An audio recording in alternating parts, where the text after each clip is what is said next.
Prazer feminino. O que limita o seu prazer e como ter uma vida sexual mais saudável e prazerosa. O meu nome é Sandra Laguna, eu sou fisioterapeuta pélvica e sexóloga e hoje nós vamos falar sobre prazer feminino. Você costuma chegar ao orgasmo? Ou você tem o hábito de fingir ter chegado para agradar o seu parceiro? Ou para acabar logo com a situação? Segundo uma pesquisa sobre prazer feminino realizada este ano, 42% das mulheres têm dificuldade em atingir o orgasmo. Então, se esse for o seu caso, saiba que você definitivamente não está sozinha nessa. O estresse do dia a dia, a nossa sobrecarga, tudo isso, claro, pode afetar o nosso prazer sexual. Mas talvez o principal motivo para que as mulheres cheguem ao orgasmo muito menos do que os homens seja bem anterior. Pensa comigo, uma mulher que fala abertamente sobre o seu prazer é vista como? Nós somos ensinadas a medir os nossos gestos e a reprimir os nossos corpos, principalmente no que diz respeito à sexualidade. Tudo isso fica marcado no nosso inconsciente sem que a gente nem perceba. É uma coisa que fica ali martelando, eu não posso, é errado, é feio. Só que o prazer é natural. E para a gente ter prazer, nós precisamos conhecer o nosso corpo. Você precisa saber do que você gosta, o que te agrada, explorar seu corpo sem medo e, acima de tudo, sem culpa, sem pressão, sem objetivos. Apenas pelo prazer de conhecer seu próprio corpo, de estar em contato com você mesmo. Pode ser que você pense agora, tá, mas e o meu parceiro nessa história? Justamente, ele deve ser o seu parceiro. Para existir par, é necessário que haja uma dupla. O prazer dos dois importa.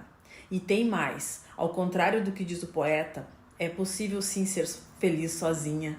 A penetração é responsável por uma parte muito pequena do prazer feminino, quando comparada ao que podemos sentir com outros estímulos. Você conhece bem o seu corpo? E o clitóris? É ali que a gente sente mais prazer. Já pensou que maravilha seria se a gente explorasse mais isso? O seu corpo é todo seu, então permita-se.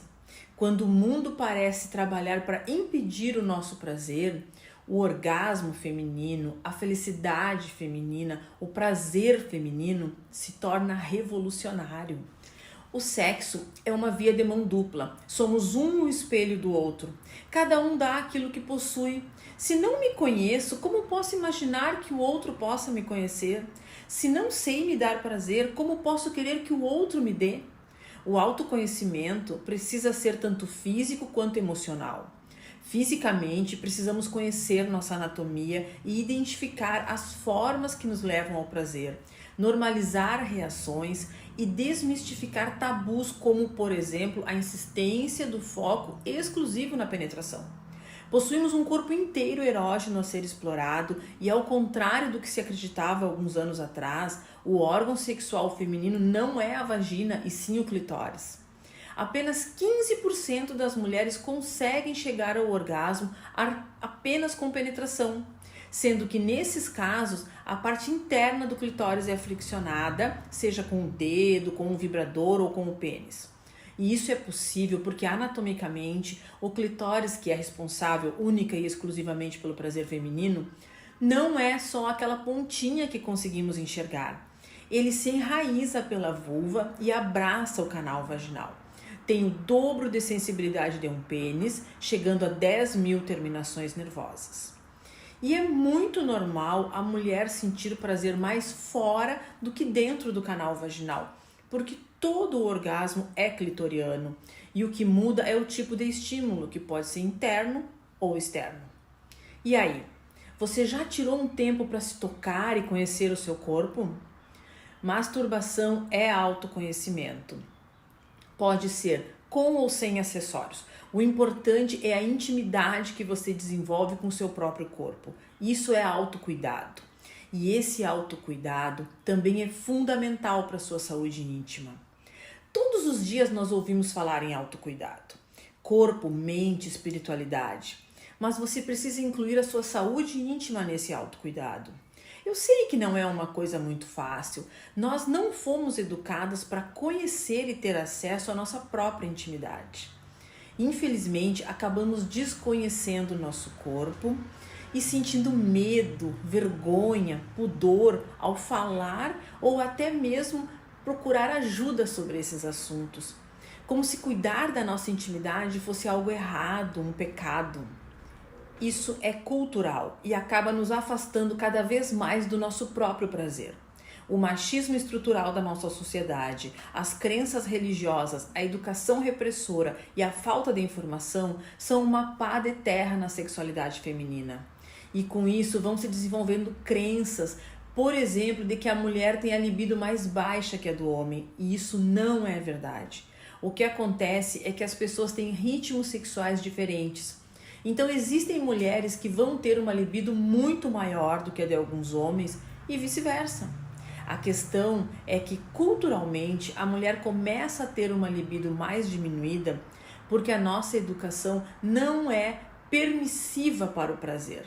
No geral, a mulher foi proibida desde sempre a se autoconhecer, a tocar em si mesma, a pensar em sexo, porque isso seria algo promíscuo.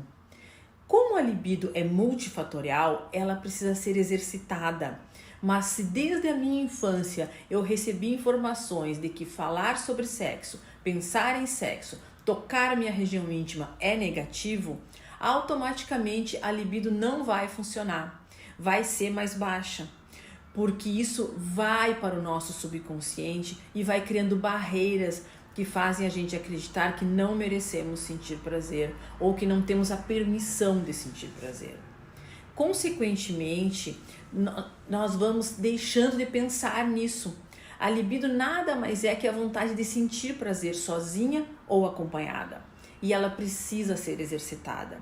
Se a gente não pensa em sexo, enfim, se não temos momentos prazerosos na vida, que não necessariamente precisem estar diretamente relacionados ao sexo, a nossa libido com certeza vai estar baixa. E se a gente não tem boas memórias sexuais, a nossa libido também vai embora. E isso não quer dizer que é porque somos mulheres. Então você precisa entender qual é o seu ritmo sexual, se você está satisfeita com isso ou se realmente não tem vontade porque você não pensa, porque você acha que é errado, porque você nunca se estimulou sozinha, porque você não se permite, porque você não se sente merecedora de sentir prazer. Lembrando que existem dois tipos de libido, a libido espontânea e a responsiva. A libido espontânea é aquela que surge espontaneamente. Você pensa em sexo, você deseja, você quer.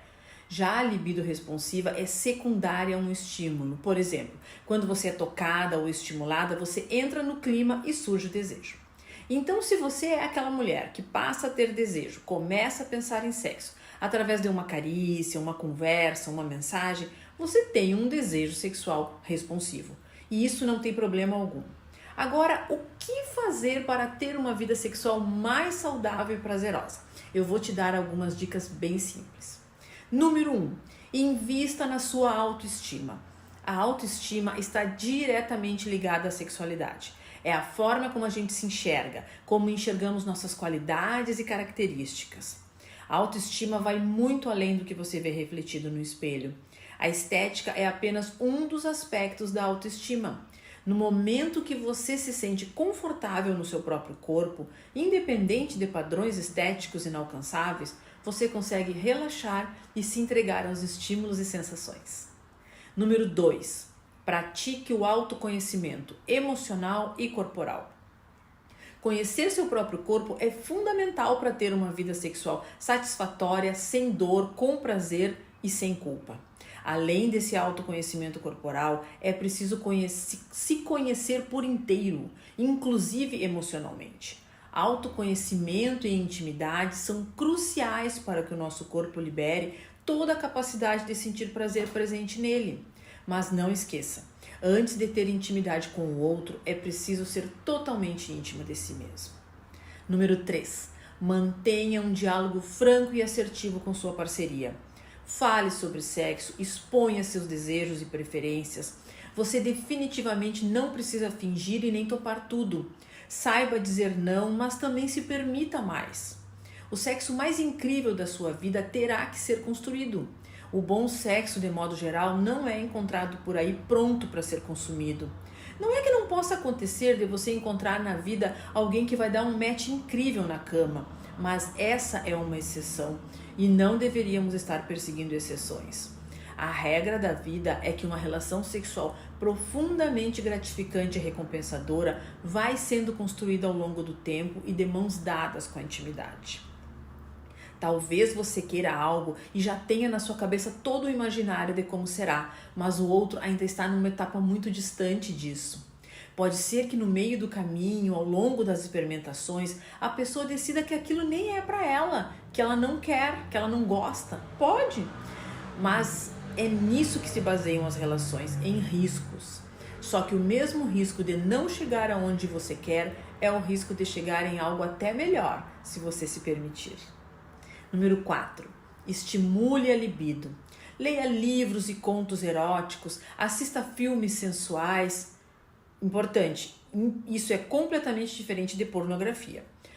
Pense em sexo durante o dia, converse com amigas sobre o assunto, se toque, conheça seu corpo, se responsabilize pelo seu prazer. E número 6, faça ginástica íntima com uma fisioterapeuta pélvica especializada. Ao fortalecer os músculos do assoalho pélvico, você aumenta a irrigação sanguínea no clitóris, aumenta a libido, aumenta a autoestima e melhora a intensidade dos orgasmos, além de prevenir incontinências urinárias e prolapso de órgãos pélvicos.